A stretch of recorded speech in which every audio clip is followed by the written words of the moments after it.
स्वागत है आपका हमारे चैनल पर। मैं हूं आपके साथ शिप्रा सैनी। बड़ी खबर, दिल्ली के चारों ओर किसानों ने ट्रैक्टर मार्च निकालना शुरू कर दिया है, लेकिन उसको लेकर सुप्रीम कोर्ट ने बड़ी फटकार किसानों के इस ट्रैक्टर मार्च को लगाई है। उन्होंने दरअसल सवाल खड़ा किया है कि क्या इस दौरान कोरोना के नियमों का ख्याल रखा जा रहा है। सुप्रीम कोर्ट ने यह भी सवाल किया कि दरअसल अगर कोरोना के नियम टूटे तो मरकज जैसे हालात देश में एक बार फिर से बन सकते हैं। यानी एक और किसान अपना ट्रैक्टर मार्च निकाल रहे हैं, लेकिन वहीं दूसरी ओर कोरोना का एक बड़ा संकट देश में छाया हुआ है, जिसको लेकर सुप्रीम कोर्ट बेहद गंभीर है और उन्होंने आज सवाल खड़े किए, फटकार लगाते हुए साफ तौर पर कहा कि भीड़ के लिए या तो फिर गाइडलाइन जारी की जाए। अगर कोरोना के इन नियमों को नहीं माना गया तो एक बार फिर से दिल्ली में जिस तरीके से मरकज में काफी संख्या में लोग कोरोना पॉजिटिव पाए गए थे, उसी के तरह के हालात एक बार फिर से देश में बन सकते हैं। आपको बता दें, दिल्ली के अलग अलग बॉर्डर्स पर किसान लगातार आंदोलन कर रहे हैं। 40 से ज्यादा दिन हो चुके हैं लगातार किसान दिल्ली के अलग अलग बॉर्डर्स पर बैठे हुए हैं, लेकिन अब मोर्चा सरकार के खिलाफ खोल दिया है और अब ट्रैक्टर मार्च निकालने की तैयारी इन किसानों ने कर ली है। और ये साफ तौर पर किसान कह रहे हैं कि अगर सरकार ने उनकी मांगे नहीं मानी तो 26 जनवरी यानी गणतंत्र दिवस के मौके पर वो राजपथ पर ट्रैक्टर परेड निकालेंगे। तो इस तरीके की चेतावनी सरकार को दी जा चुकी है, लेकिन उससे पहले अब किसानों ने ट्रैक्टर मार्च निकालने की तैयारी कर ली है। 60,000 जो ट्रैक्टर हैं वो दरअसल दिल्ली के चारों ओर अलग अलग बॉर्डर्स पर किसान रिहर्सल दरअसल उनकी कर रहे हैं। और आपको बता दें, यह मार्च सिंघू बॉर्डर से टिकरी, टिकरी से शाहजहांपुर, गाजीपुर से पलवल और पलवल से गाजीपुर तक निकाला जा रहा है। तो जो तस्वीरें सामने आ रही हैं उसमें काफी संख्या में जो ट्रैक्टर ट्रॉली हैं उस पर किसान सवार होकर अपनी रिहर्सल ये कर रहे हैं और उनका साफ तौर पर कहना है कि अगर सरकार ने उनकी मांगे नहीं मानी तो वो गणतंत्र दिवस के मौके पर ट्रैक्टर परेड निकालेंगे। लेकिन उससे पहले सुप्रीम कोर्ट ने बड़ी फटकार लगाई है। कोरोना को लेकर एक गंभीर संकट देश में छाया हुआ है, उसको लेकर सवाल खड़े कर दिए हैं। फिलहाल दिल्ली के चारों ओर अलग अलग बॉर्डर्स पर जो ट्रैक्टर मार्च किसानों की ओर से निकाला जा रहा है उसको लेकर पुलिस ने कुंडली, मानेसर, पलवल टोल प्लाजा पर सुरक्षा बढ़ा दी है। और किसानों का दरअसल ये साफ तौर पर कहना है कि अगर मांगे नहीं मानी गई तो 26 जनवरी को वो ट्रैक्टर परेड निकालेंगे। आपको बता दें, सरकार और किसानों के बीच लगातार बातचीत जारी है। 8वें दौर की बातचीत हाल ही में हुई, लेकिन वो बातचीत भी बेनतीजा निकली। लगातार सरकार किसानों के संपर्क में है, लगातार बैठकें हो रही हैं, लेकिन सारी तमाम बैठकें बेनतीजा निकल रही हैं। हालांकि 7वें दौर की जो बातचीत हुई उसमें 2 मांगे जरूर मानी गई, लेकिन उसके अलावा जितनी भी बातचीत अब तक हुई है वो सारी ही बातचीत बेनतीजा रही है। और अब 8 जनवरी को एक बार फिर से 9वें दौर की बातचीत किसान और सरकार के बीच होगी, लेकिन क्या हल निकलेगा ये अभी तक कुछ भी स्पष्ट नहीं है। वहीं किसानों ने साफ तौर पर चेतावनी सरकार को दे दी है। 26 जनवरी गणतंत्र दिवस का मौका और उसमें दिल्ली में घुसने की तैयारी इन किसानों ने कर ली है। वहीं सरकार के लिए एक बड़ा संकट है, क्योंकि जिस तरीके से इतनी बड़ी तादाद में 60,000 ट्रैक्टर ट्रॉली के दावा किसान कर रहे हैं, अलग अलग जो संगठन है वो दरअसल ये ट्रैक्टर मार्च निकाल रहे हैं। और अगर ये दिल्ली में एंटर करते हैं तो दिल्ली में हालात क्या बन सकते हैं वो अंदाजा ही लगाया जा सकता है। लेकिन उसको लेकर सुप्रीम कोर्ट एकदम सख्त है, चेतावनी और फटकार दोनों लगाई हैं कि आखिर कोरोना को लेकर उन्होंने क्या नियम बनाए हैं, क्या गाइडलाइन तैयार की गई है। अगर गाइडलाइन तैयार की है और अगर वो टूटती है, कोरोना के नियम टूटते हैं, तो मरकज जैसे हालात दोबारा बन सकते हैं। और देश में ने देखा है कि आखिर किस तरीके से दिल्ली के जब मरकज में इतनी बड़ी तादाद में वहां कोरोना पॉजिटिव निकलकर सामने आए तो देश में क्या हालात बने। तो नियमों का तो उल्लंघन साफ तौर पर इस किसानों के आंदोलन में हो रहा है, ये हम सब ने देखा है। और एक बार फिर से जिस तादाद में अब किसान निकल रहे हैं, फिलहाल रिहर्सल की तस्वीरें सामने आ रही हैं, जिस तरीके से भारी तादाद में दिल्ली के अलग अलग बॉर्डर्स 4 जो अलग अलग जत्थे हैं वो चारों ओर दरअसल दिल्ली के ये मार्च निकालेंगे, ये रिहर्सल परेड करेंगे। लेकिन आपको बता दें, इसमें महिलाओं को भी शामिल करने की तैयारी दरअसल किसानों ने कर ली है।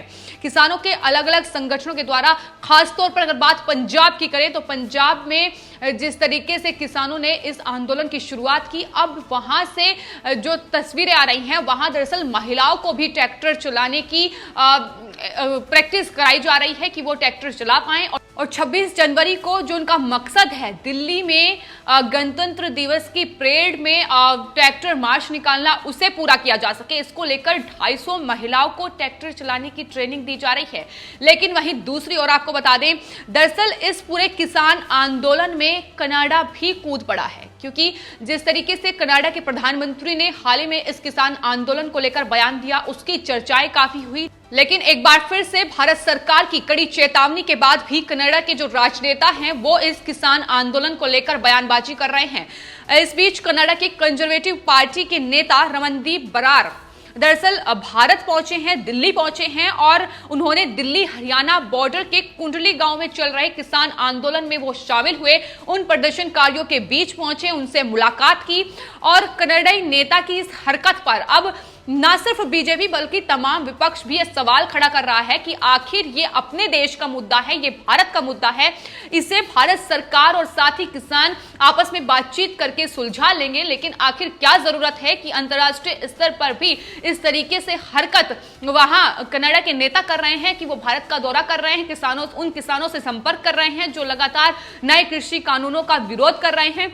तो बीजेपी ने इस पर कड़ी आपत्ति जाहिर करते हुए यह सवाल खड़ा किया है कि आखिर क्या जरूरत है कि कनाडा के नेता इस तरीके से भारत में आकर उन किसानों के बीच पहुंच रहे हैं, जबकि ये पूरा जो मसला है ये भारत का है और भारत ही इसे हल कर सकता है।